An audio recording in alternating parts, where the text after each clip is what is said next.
Hello, welcome to another edition of Footprints. My name is Samuel Atamensa. Today it's going to be an interesting one, but before we get into it, I just want my producers to play one track for me, a track that you will enjoy. You are free to dance, you are permitted to dance. Let's go.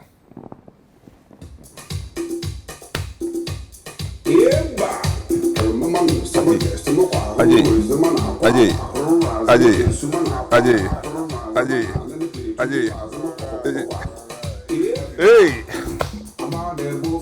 Bullfruit. Togbe. Kakro. Pano. Tusa. Hey! All right, thank you. We'll go for a short break, and when we come back, it's Gyedu-Blay, Ambolley. Welcome back to the program, and you heard the Simigwa rap. Charlie, we were young, but Charlie, we used to boogie with it. Well, now, Charlie, we are all growing old, but we are managing. I know you that are watching me here, you are not even as old as I am, but you can't do what I just did. Gyedu-Blay. Yes, sir. Good to see you. All the time. Wow. All the time. You look well. Well, we thank the Most High. You always look well. We thank the Most High for, trying to keep it up. Thank you very much. How have you kept yourself together all these years? What's the secret? Well, I got to know, from my father that, the body is a temple, and if we're able to take good care of the body, it means that the body will also, in return, take good care of us. So it's been at the back of my mind for a long time. Wow. That whatever that I'm doing, I need to have the strength in doing those things.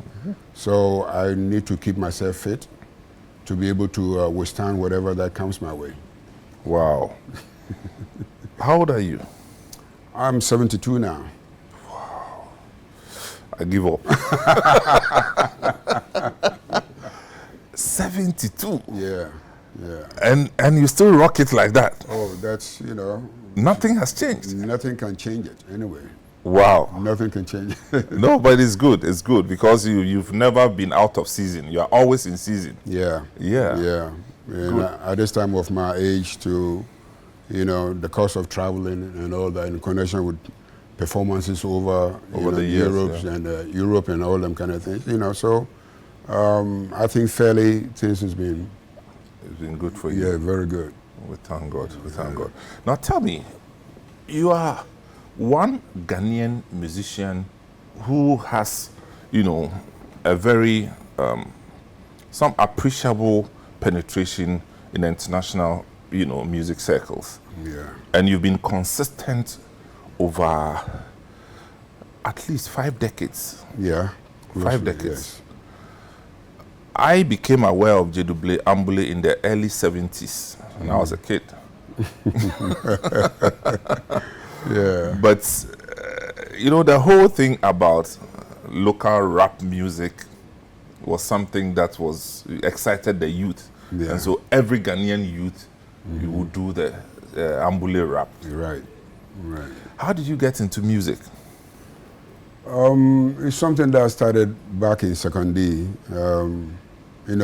Back in the 60s, there were so many bands in secondary. Talking about. And why is that? Because secondary being the port city, and the commercialities and everything was happening. Yeah. So you had all these naval ships, commercial ships. The Black Star Lines and all that. Oh, then things happened there. Oh, big time. And we have the Ghana Railways also there. Of course. So, that was the headquarters, yeah? Yeah.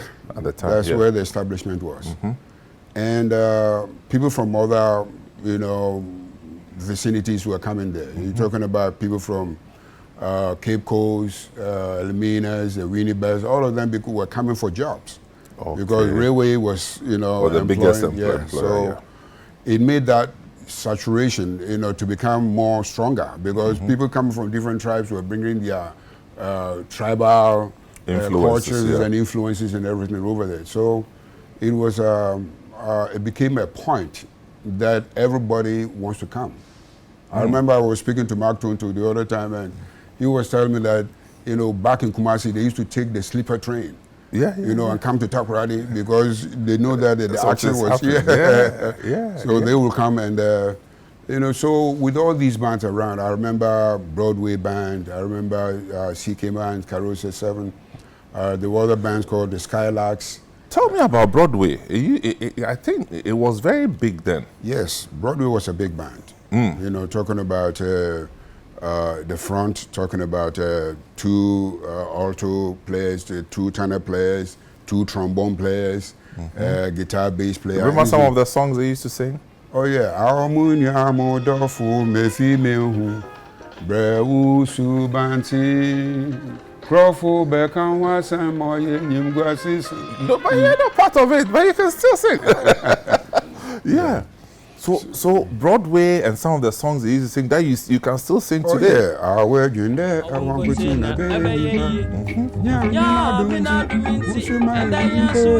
But what were you doing? You were in school then? Yeah, I was in school in that time. Where did you school?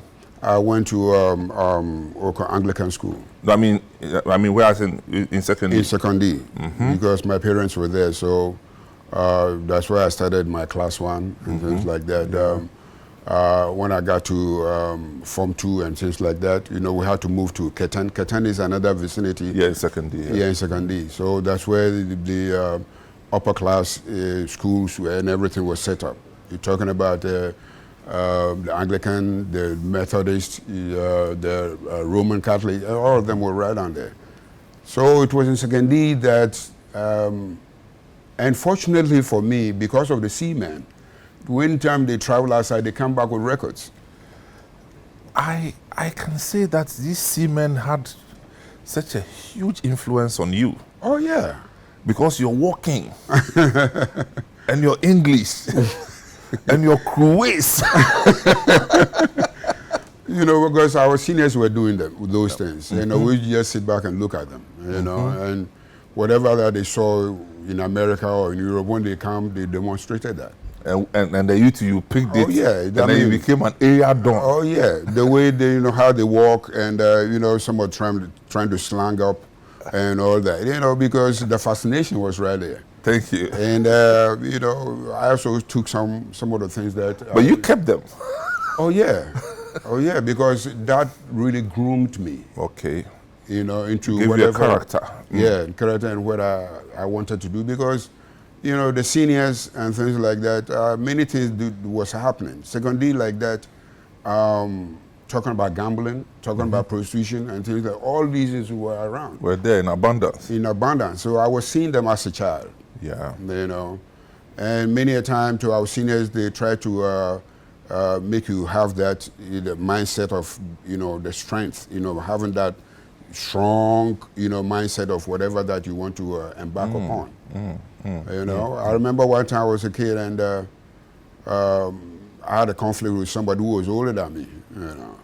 And my seniors were sitting down, and then he said, Gyedu-Blay, you know, because back in Kenya, they called me Gyedu-Blay, you know. He said, Gyedu-Blay, and you know, you know, when I look at this guy, I say, no, I can't fight this guy, but coming from them, I had to do it. Yes. You know, so I went in the poop, and the guy was hitting me, and when they get to a certain level, they will come and separate. You know. So secondly was a place that, you know, will make you strong.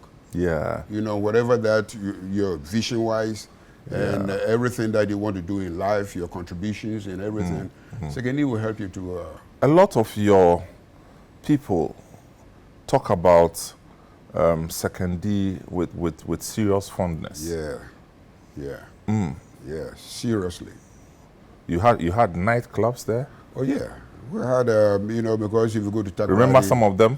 Yeah, Zenith. You know, you go to where Broadway band was. You know, it was called Zenith at that time. Yeah. And they had a Mogambo, you know, nightclub up there. You know, because it was a huge building. You know, so Mogambo was there, Star Nightclub was there, Sikiman Carousel 7. They also, you know, all in different forms. Yeah. Were there. And they all had patronage. Yes, Wow. because that time, jobs. You know, we had a lot of jobs. You know, state hotels. You talk about catering rest houses. You're talking about even the private people had bands. The government himself, had bands. So the saturation of entertainment, because that time was when that word work and happiness, came. So the workers, you go to work and 12 o'clock they'll come for afternoon jump. At 2 o'clock they go back to work. No, that thing, the current generation, they don't understand. Afternoon jump. Yeah, afternoon jump. Where you go to work. Yes. And then at 12, 1, you leave work and go to a club and go and jam. And then when you finish, you come back and continue. Thank you. No, you will live long.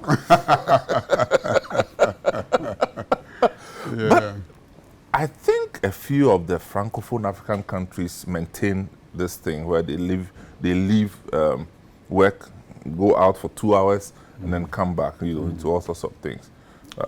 Well, we couldn't sustain it. Yeah, we couldn't because after, because of different coup d'etats and all that kind of thing. So it broke the chain. Yeah. Okay, so at which age did you get into formal music professionally? When I finished with my elementary school, I didn't go to secondary or, You knew exactly what you wanted to do? Yes, because then at that time I had already started learning the rudiments of music and all that. And the late Samilati, he was also part of Broadway. Or? Yes, Broadway, and he came to lead the Railway Band before coming to lead the Ghana Broadcasting Band. Wow. So with the Railway Band, and he came back from London and all that, and he did music. So we all were going to him for rudiments of music and lessons and all that. So I was doing that before I finished my elementary school. And you were popular in the area? That time, yes, because of the music. Yeah. But it wasn't, when I made my first recording, my name became more known than. So you joined the Railway Band? Yes. That was the first band officially that you joined? No, there was a band called Downbeats. Who formed even before Downbeats, there was one guitar player that used to play with E.T. Mesa. And his name was Tricky Johnson. Okay. So he formed a band, Tricky Johnson Sextet. And Ray Allen. I don't know if you know Ray Allen. No, Ray Allen, the name Ray Allen. Yeah. So Ray Allen was supposed to be the singer for the band. But Ray Allen had a chance with another band in Accra here called Globe Masters. So with Eddie Kwanzaa, so he left. And I approached Tricky that, I can also sing and things like that. He said, what can you sing? I said, I can sing Ray Charles' What I Say. And things like that. Okay. Then he started, then I came in. Yeah, can you remember? Mama, don't you treat me right? Come and let me get it all night long.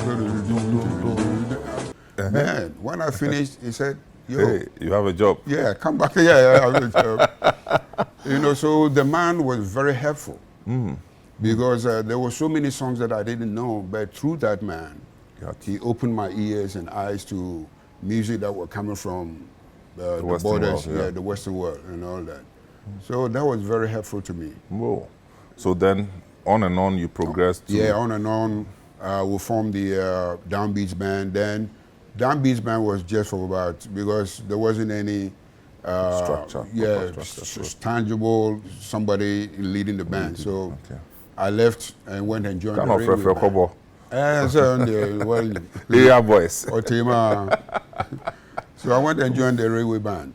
And lo and behold, Ebo Taylor also came into lead the band. Wow.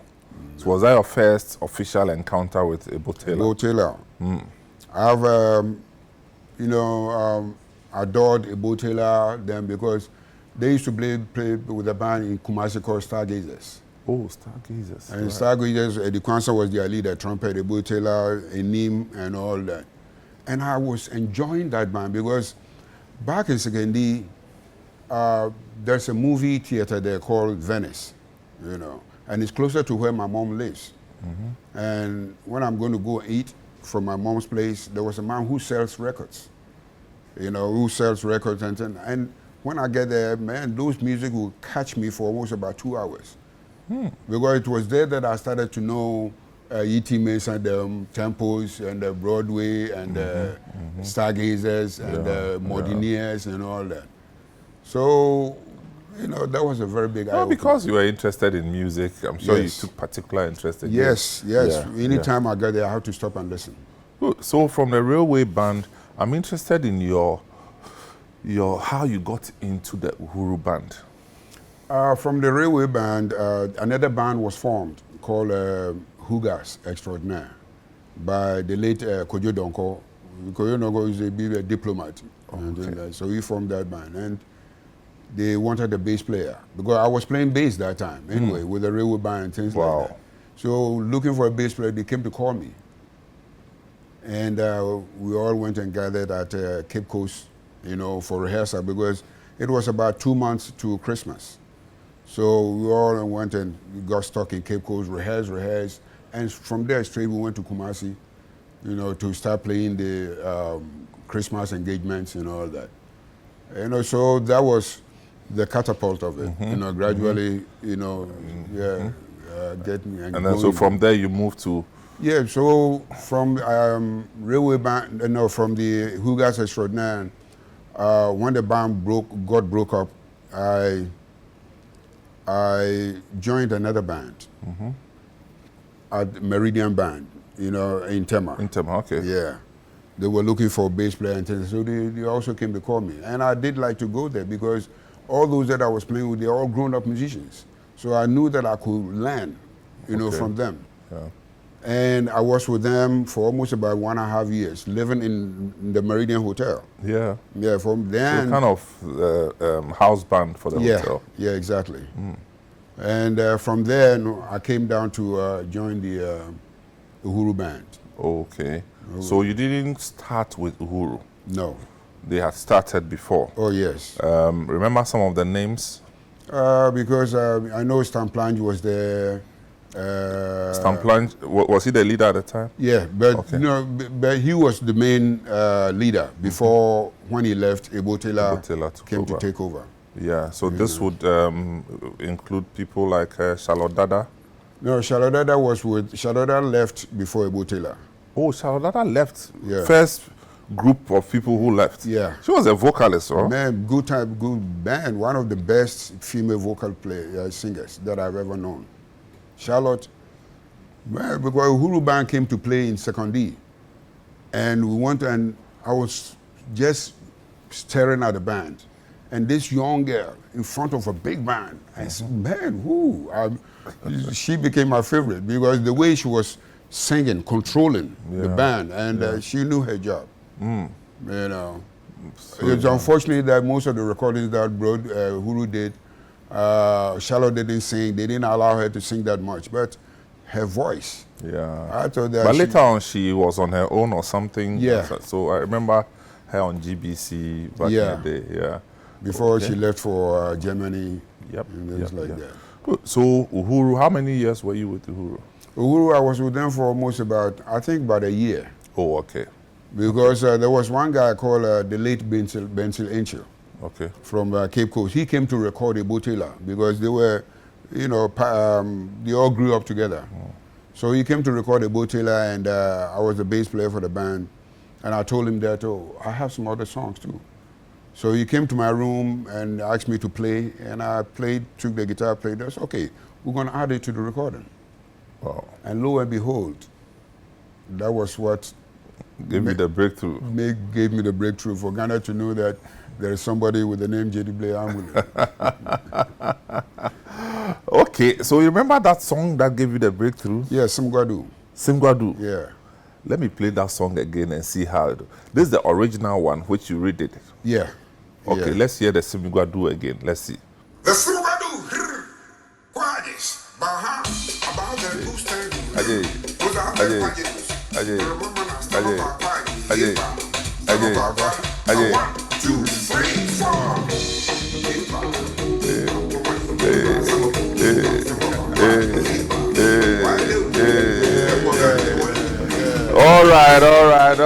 All right. We'll be taking a short commercial break. When we come back, will be moving from Uhuru Band and to his stardom. This is Footprint. Welcome back to the program, and it's Footprint with Gyedu-Blay Ambolley. You know, there's only one Gyedu-Blay Ambolley on this planet, because if you Google Gyedu-Blay Ambolley, you won't see two of them. It's just only one, and this is the man I'm talking to.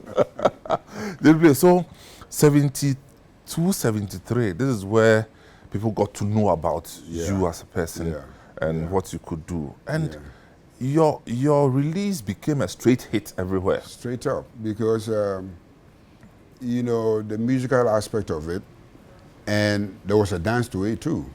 You remember the dance? Oh yeah.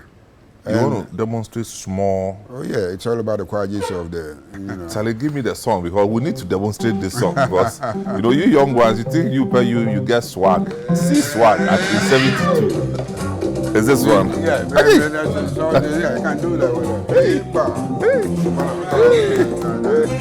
All right, you know,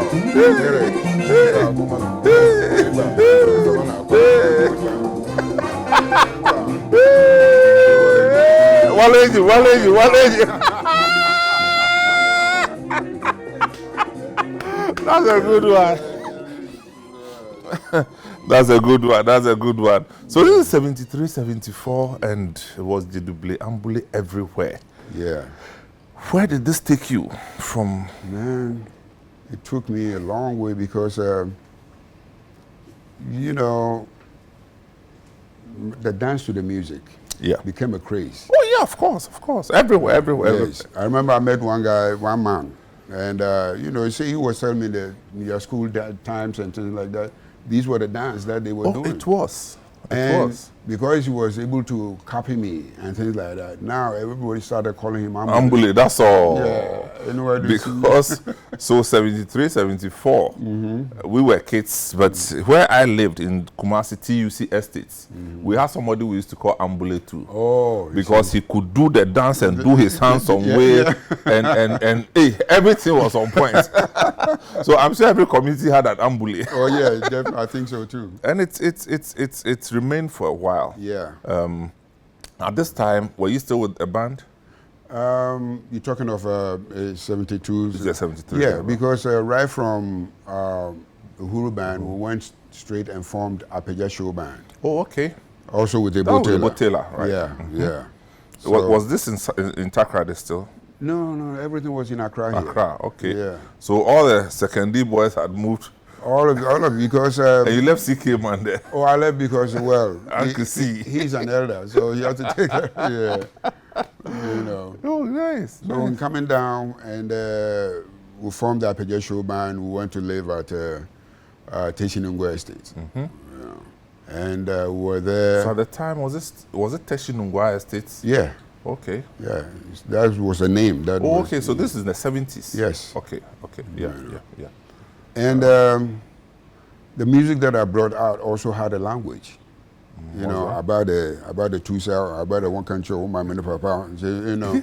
And it also became craze. Oh, of course. You know, so I remember, even these days, I mean, maybe driving around town, somebody say, yeah, about the bullfruit. Bullfruit. You know. So it also became something that became an indelible stamp, you know, in the minds of the people, because they never forgot. But what influenced the style? Is it the secondary Takrady ways of doing things? Yes. One country or another, one tell. Yeah. Because back in Azay, yes. The Azay is coming from the seaman. You know, If you want to call somebody you don't know his name, say Azay. You know. And you know, I had some co-equals. Okay. You know, that were about 5.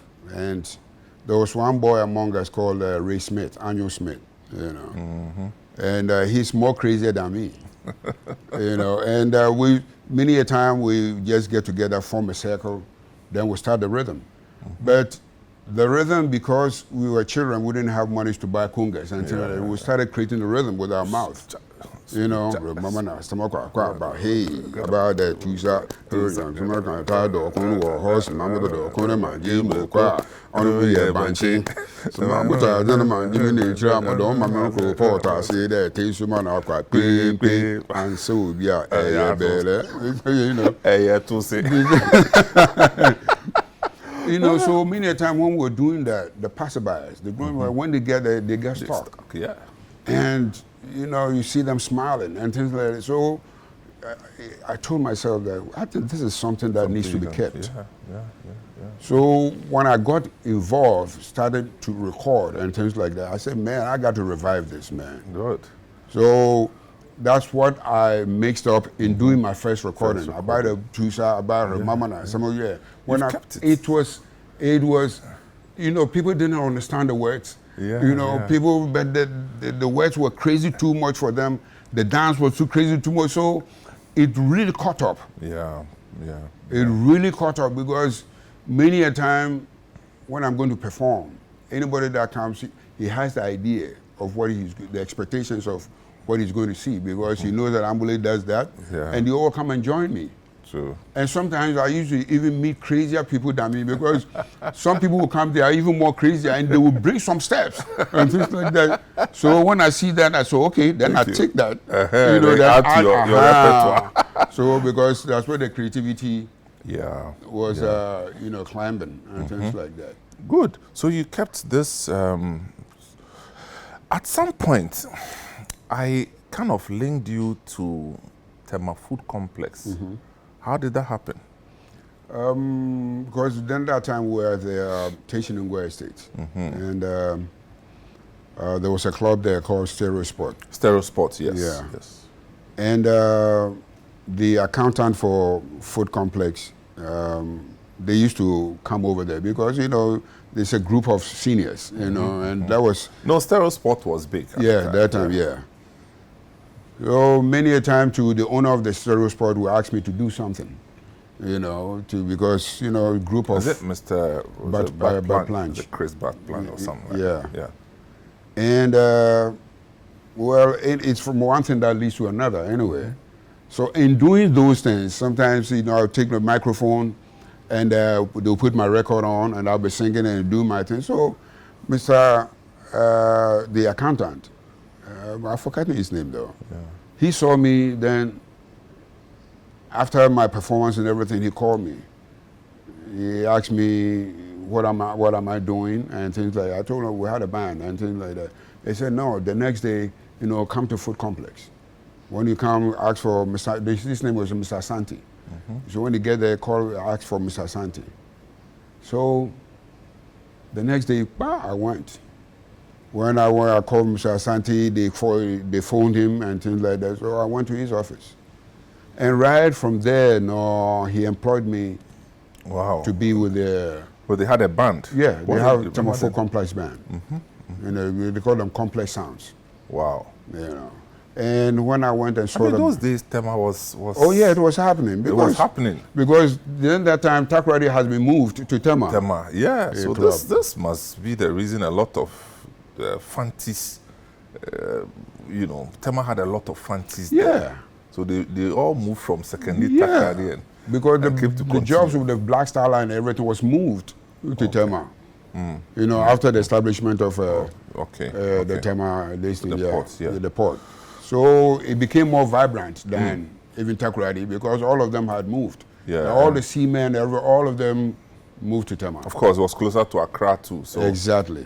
Exactly. Now, your time in Tema with the Food Complex band, you did one song around this time with the band Akokoba. Yeah, Akokoba. Gyedu-Blay. Yeah.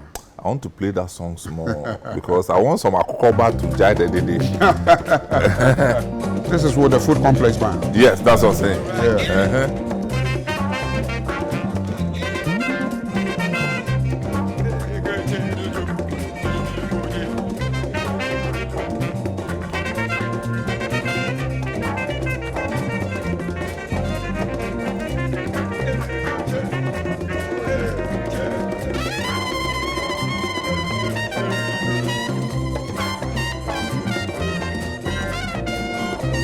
So you remember who played?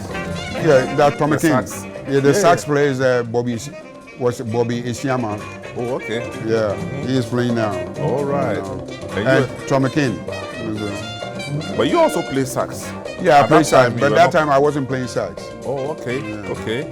But you are the vocalist Yeah, I'm the vocalist, I'm the composer, I'm the arranger, and all that. and everything. Everything, yes. You know. But how come you also had very long intros? It depends on the mood Oh, of the music.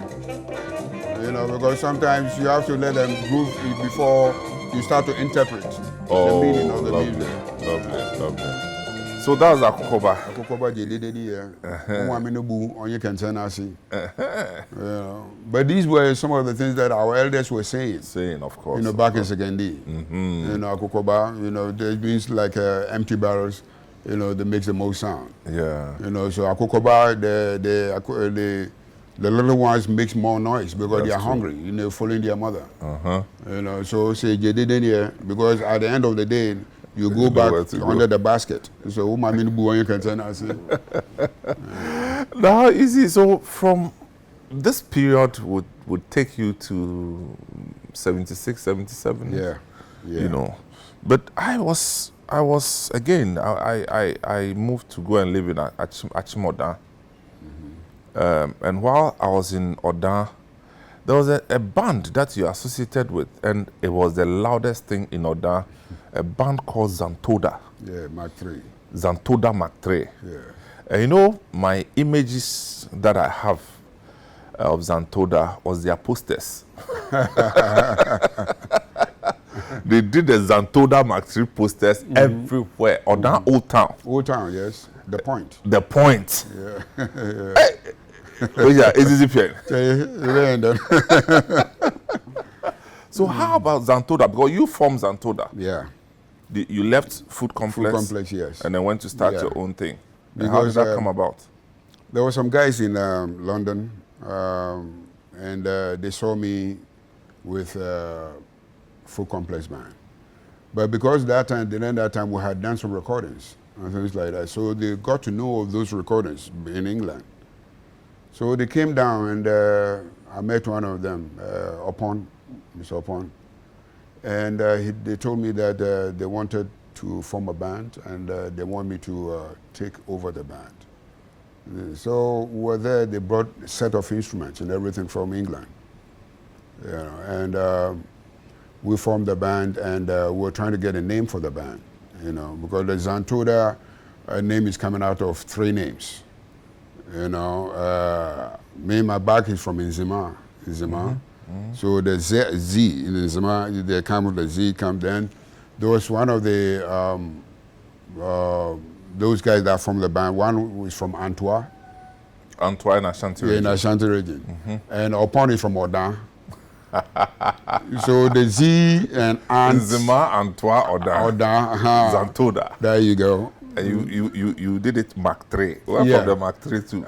Mark III, they brought that. Yeah, that didn't come from me. Okay. So Zantoda Mark III. Mark III, yes. And you used to shake Akimoda. We were many a time we were rehearsing at Akimoda at the Point, and you see the whole place. Oh, no, who were the kids who were in the crowds? But we used to run away from school to come and watch you do this. Oh, okay. Yes. Okay. Oh, I remember Old Town, the Point, you know, this. Yeah. You know. Yeah, the road, you see that on the right side there. Yeah. But that was in 79-ish, 78, 79, thereabout. Yeah. And how long did you keep that group?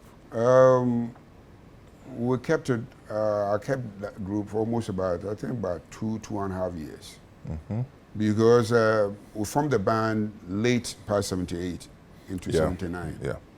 And we were at Akimoda, I think for about 3 months or 4 months or something like that. When June 4th happened? Yeah. You know, so you're smart, man.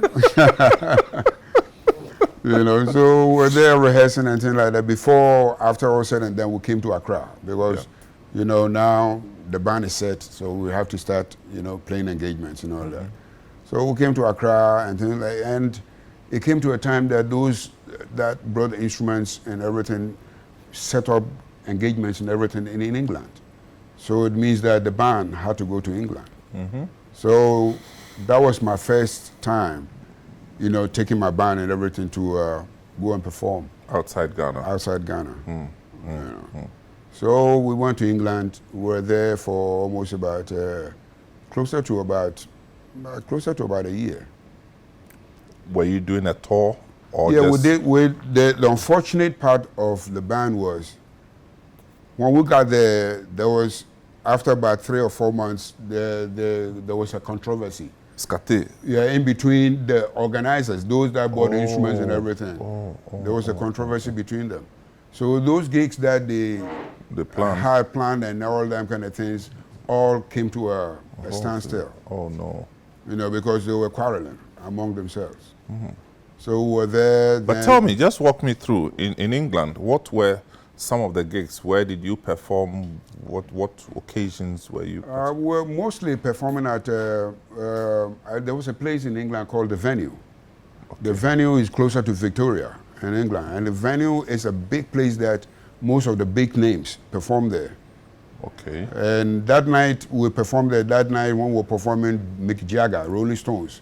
And all of them came to... they came to watch? Yes. But they were ultra high at the time. Yeah. They were big boys. Yeah, they were big boys. But hearing the band coming from Africa, and I think they were also curious. Yeah. That they want to know what yeah. Oh, wow. So I remember they came to the club, and there was a American jazz drummer called Tony Williams.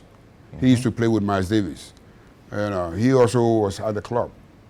And things like that. Apart from The Venue, we played at some other places like town halls, you know, like Fulham Town Hall. And all yeah, and all that. But you didn't travel outside of London? No. Okay, so basically you're in London? Yes, was in London. You know. Wow, so that experience gave you some exposure to yeah, because, and it also helped me because we did some recordings over there. Okay. Yeah. Okay. And when, after the controversy and everything died down, I had a chance of doing my own self-recording, not with the band. Oh, okay. So the band never came back together like that? No. After all said and done, everybody went their way. Yeah, we all. But I think the band, about about 3/4 of the band, you know, they came back home. And about 2 or 3 of us, you know, stayed back. Okay. That was when I did a recording when the late Gyedu-Blay Meza. Yeah, he sponsored you. Yeah, sponsored my recording. How did he get to know of your recording? No, is it the Nzima connection? Because Simgadu had already been there, and they knew of the Simgadu, her projects and things like that. Yeah. So seeing me in London, and I saw that he was there, I visited him. And things like that. So we're having rapport. But many a time when we go to meet, we'll be speaking in Nzima and all that. So I made him to know that I want to embark on some recordings. Well, he had the money, man. Whew. Because, you know, that man at the hotel, he was staying at the hotel, but he was at the suite of the hotel. Back in the day? Yeah, back in the day. And the white people even used to marvel because how much that is being paid on that suite, and that man has stayed in that hotel for almost about a year and over. Okay, so he's talking about Gyedu-Blay Meza. If you don't know who he is, just Google Gyedu-Blay Meza, and I'm sure you get to know more about Gyedu-Blay. So this is Gyedu-Blay Ambolley and his Zantoda band going into England and doing a few gigs here and there. Now, got to a point everybody found their way, but he continued with some recordings. We'll come back from this break and get to hear one track from that recording, and that will take us to his other exploits. This is still The Footprints. Welcome back to the program, and it's Footprint with Gyedu-Blay Ambolley. So if you've been following, he got himself and his team, or his bands and Toda to England, and you know, but he ended up recording one track which was sponsored by the then millionaire at the time, Ghanaian millionaire. I'm telling you, that man was an interesting one, Gyedu-Blay Meza. Yeah. And what's the name of the song again? Frafranta. Frafranta. Yeah. Okay, so it doesn't sound like one of the the popular ones, was it? No, Frafanta was, even that music was released in the Caribbean. In the Caribbean? Yeah, there's a recording company that WEA Records. Okay. They leased it and released it in the But Caribbean. they don't understand the language. Well, they're talking about the musical aspect of it. Okay. You know. Okay, let's hear this one and see.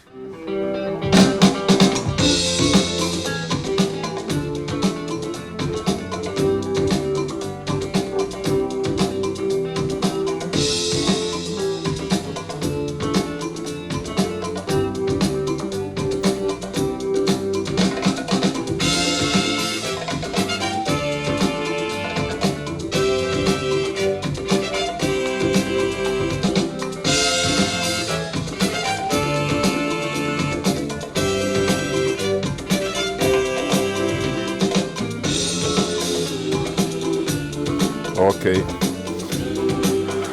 So this is Frafanta. Yeah. What's the meaning? Frafanta in the Fanti language means butterfly. Okay. As in Afrafanto. Yeah, exactly. Yeah. Okay. And Blaze symbol was the butterfly. I can't blame it. I can't stop laughing, man. I mean, when he became the presidential candidate, he had the butterfly symbol, the green one. Exactly. Wow. Yeah, so I did that for him. Okay, good. Yeah. And so from there, when did you decide to come back to Ghana? I think from there I continued to Switzerland. Oh, okay. Yeah, and I stayed in Switzerland closer to about a year, and came back to England for about 6 months. Then I decided, no, I need to come to Ghana. Okay, which year did you finally come to Ghana? I think around about 83. Okay. Yeah, then I came back to Ghana. And when I came back to Ghana, then I did some recordings. But these recordings that I did was sponsored by the Q Productions, Quantus. Oh, Quantus? Yeah, Quantus. Yeah, Quantus was in, recordings that time. You mean Quantus Akayensu? Akayensu, yes. He was in recordings that time. Oh, nice. So he sponsored, that was when I did... because then Quantus had a club? Yeah, Bam Tavern. Bam Tavern in North Kanesi there. Yeah, exactly, yeah. Well, that was big. Oh, yeah. I mean, everybody was going there. No, I was too young, so I didn't go there. So. Oh, nice. Yeah. So how did that go? It was wonderful. I mean, Mia Brent is Gacy Manuel. It's all coming from that album that we did. Wow. Back in 1986. Mia Brent came out in 1986. Oh, I see. Why did I... It sounds like it's been there forever. See, Gracie Mano. Yeah. Yeah. Maybe one of the things that propelled that particular track was they used to feature it a lot in this Embassy Double Do programs. Thank you. Though we were playing them, but we hadn't recorded it. Oh, okay. So we were playing them when we go to perform, the cigarette people, so because of cigarettes. Okay. Yeah, they were telling me, Charlie, that's your song. Banana. Yeah, Banana. Yeah. Yeah. Charlie, that song they be. Okay, so then you moved on. Yeah, so that was around 1986, and the song became popular back in Ghana. Instantly. Yes. And maybe most Ghanaian communities in the UK and in the US, it was a main song for them. Oh yeah, because it has some words in it too, about yeah. So that's a 6 tune. Yes, they couldn't get enough of that. Yeah. So after the recording, popularity was there. I had gigs playing with all the cigarette people and all that kind of things and all that. So in 1988, I sat down and said, no, I think that I've had enough, because my name was already known here. Yeah. So I said that, yes. This is the song. Yes.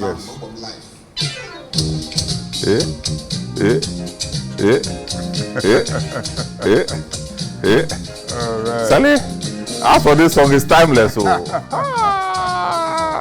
Yeah.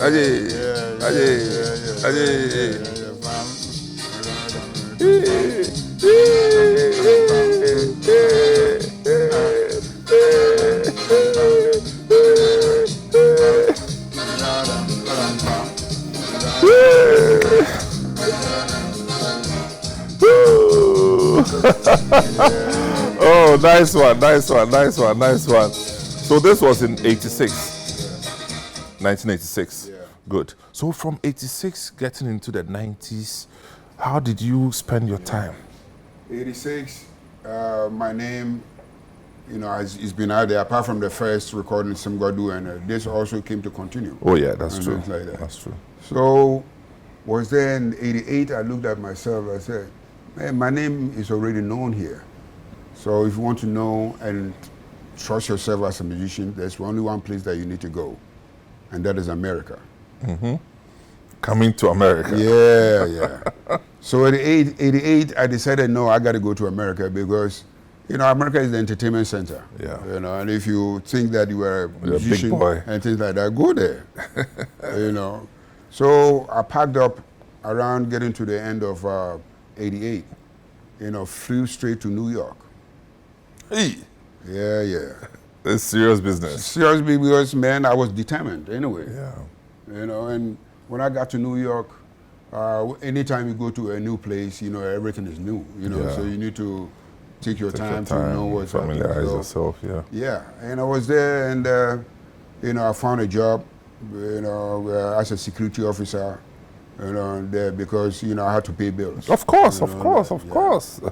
So I was doing that, but there were some few clubs because I was living in Brooklyn that time, and there were some few clubs that you were eyeing. Yes, and American musicians were performing there, and I used to go there because I need to go there to be able to identify myself with them and see what is happening, yeah, man. so that I can be able to know what to do. Yeah. So I did that, and a little bit. I wasn't performing that time, though. It was just in and out. Then, 91, I had a chance of performing at Apollo Theater. Wow. Yeah. What was the occasion? That was because they used to have some African nights Oh. and things like that, and they were happy because they see that this is an African musician, so he will fit the course, and things like that. So they invited me to perform, and I went to Apollo. And when you enter into the Apollo, there's walls, 2 walls. And You things mean like Apollo? Yeah, Apollo Theater. Yeah, yeah. No, here we call Apollo. Okay, yeah, yeah. Over there they say Apollo. Apollo. Yeah, yeah. No, you be guy too much. Yeah, you're right. Here we call it Apollo. Yeah, that's right. No, we had one at Circle. Yeah. Apollo Theater. It's in Anti-Diner. Hustlers. Yes, yes, yes. I also did perform there. Oh, anyway. good. Yeah, tell me about Apollo. Apollo in Yeah, New York. in New York. So when you enter into Apollo, you have to go through 2 walls and things like that. And every wall, you see pictures of all the stars that had, performed. Because Apollo is a place that Yeah, of course. all the, whether Michael Jackson or Steve Wonder, everybody you have to perform there. So I went there, look at the wall. I see all these great musicians that I knew them on CDs Yeah, and records, cassettes yeah. and records, and I said, wow. And I looked at it, so you look here, you see Aretha Franklin, them, and then I said, wow, tonight is going to be the night. But I was able to set a record at Apollo Wow. because Apollo is a place that, it's not only one act. Yeah, of course. So when you perform one song, you need to leave for the next act to come. I was able to do 2 songs at a go Wow. because when I was performing, all of a sudden, about 3 African American girls, they jump on the stage, started to do my smoker thing with me. Then the whole, hey, everybody, hey. Then when we finished the music, then I said, do you want more? They were, yeah. Then I looked at the face of the promoter. He couldn't do nothing. He said, okay, go ahead. Then I put in the Simgadu because my first what I did was this song that you hear at Brent. That's what I did. After that, I put in the Simgadu. Man. Wow. And whatever that happened that night, I said, I have passed the test. Thank you. Because I used Apollo as my testing ground. Yes. If the African Americans and people will really get close and understand, the formations of music that I'm bringing from Africa. But, the African Americans, it's in their blood. They all went there from here. Yeah, that's so it's true. in their blood. So they patronize it. Yes. It was wonderful. Wow. And that became my testing ground. Boom. After that, then... You started getting invitations? Yes. So you stopped the security? And I was doing it because... Small, yes, to balance things. Yeah, to balance things, yeah, yes. I was doing it, but there were some African clubs over there, one called Kilimanjaro. And there was another one called Harimbe, and things like that. So I remember... Kept you busy. Yeah, I remember one time I performed at Harimbe and I had to open for Hugh Masekela, because he was the main act for that night. And so from there, people started getting to know my name and what I was doing and things like that. And I knew that I was ready. Wow. Yeah. So tell me, 50 years, 50 active years, when would you say was your highest point? I can say, talking about the testing ground, I can say that Apollo was one. Yeah. It gave you the breakthrough into the US. Yes. And the next one was in Los Angeles. Tell me about that. Because they used to do a jazz festival over the big names, big names that are the ones who performed there. I had a chance of meeting them, and things like that. So there was one man who is the organizer, Roland Betts, and he saw one of my acts and things like that. And they said, okay, yeah, Mr. Ambolley, I think it would be good to feature you on the festival. Yeah. And I got to know that it was mainly jazz festival. It's not, I'm not going to go and stand there and do Akokoba Ejede. It's different because the name, Jazz Festival. So I had to do something that is in connection with that name. And I used to take American songs and start playing them in high life. Wow. Man, they couldn't get enough of that because they knew of the song, but they haven't heard your version. Yeah, my version. Whoo. And when it comes to the jazz ramps and things like that, when they are performing, most people just sit down and listen. But when I put the high life in there, they get up and start dancing as well as listening. Then I say, yes, this is what is missing in America. Because the people who have come to listen to you, you have to get them involved. That's true. There mustn't be a gap in between just listening to the music after they give you applause.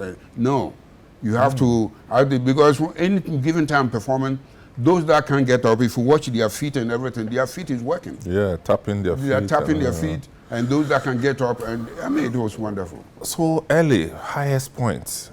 New York, highest point. Now, you've been on the road for 50 years. There are Ghanaian musicians trying to find, their level in this space. Every musician has a certain aspiration to be big. You have walked the path. You didn't just talk. You've walked the path, and your footprints are there for all to see. What advice do you have for them? I will tell them, and I keep on telling them always that, music is a language. It's a language. You must know the cadences of it. Because if I didn't know the language of music, I couldn't have played with American musicians. I couldn't have led them. Because my band that I formed in Los Angeles called Gyedu-Blay and his African High Life Band. Good American musicians just behind me. So what I would tell them is that music is language. You have to learn the language because you have to know the crotchets and the quavers and the arrangement, the compositions and all that.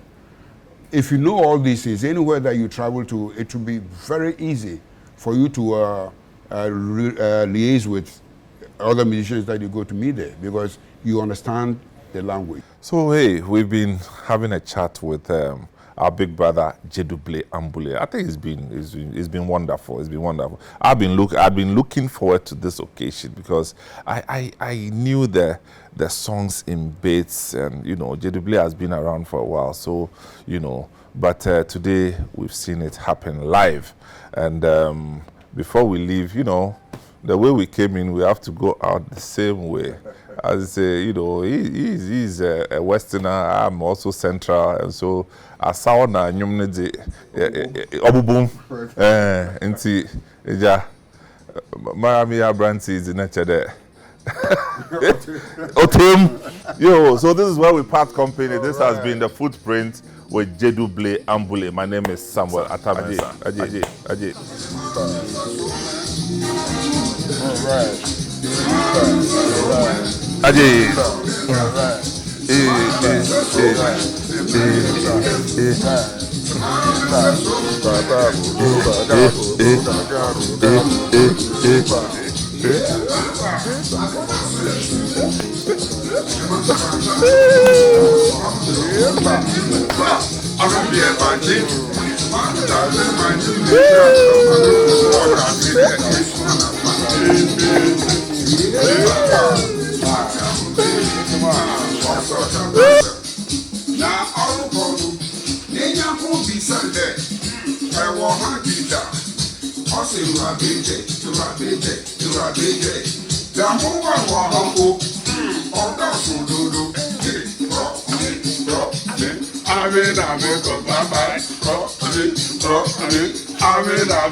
Okay, so we'll meet again next time. Thanks for joining us.